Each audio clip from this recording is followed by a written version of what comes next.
For over 3 hours, Vladimir Putin answered questions put by the Russian people. He's been doing it every year since 2001, but this time it was different.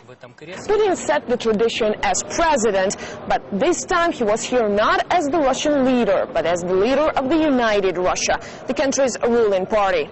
Although he's now prime minister, many questions referred to his experience as president, and some of them were surprisingly blunt.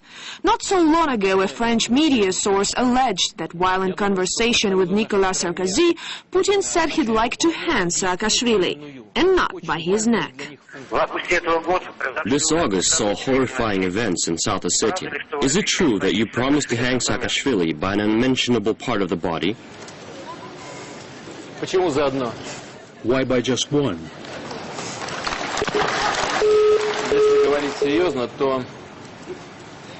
No, speaking seriously, we are aware of the tragic events in another part of the world, Iraq, which American forces entered under the false pretense of looking for weapons of mass destruction.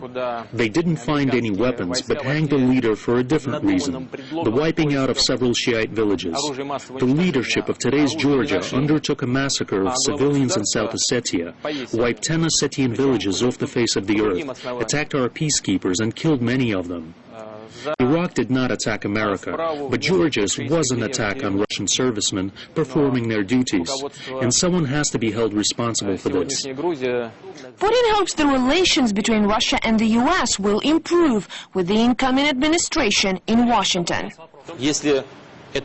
We hear it's necessary to build relations with Russia, taking into consideration its interests. If this is not just words, and if they are reflected in the practical politics, our reaction will of course be adequate, and our American partners will feel it straight away. Talking about Ukraine, he didn't rule out the possibility of another gas standoff. If our partners don't live up to their commitments under previous agreements, or siphon off our resources from transit pipelines as they have in the past, we will have no other option but to reduce the supply. But amidst the financial turmoil, rising unemployment and the apparent weakness of the ruble, there was one thing on people's mind, and some of them put it simply.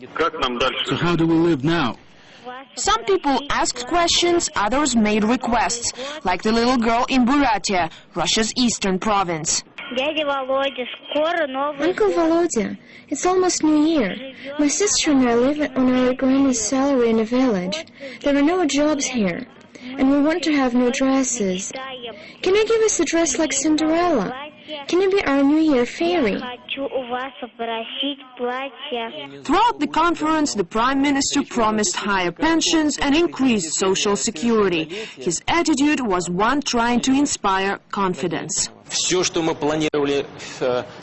Everything we have planned in the social sphere, everything to do with raising social benefits and pensions, will be implemented. Before he left, he was seized upon by the media. Under Putin, the influence of the Prime Minister's role has increased.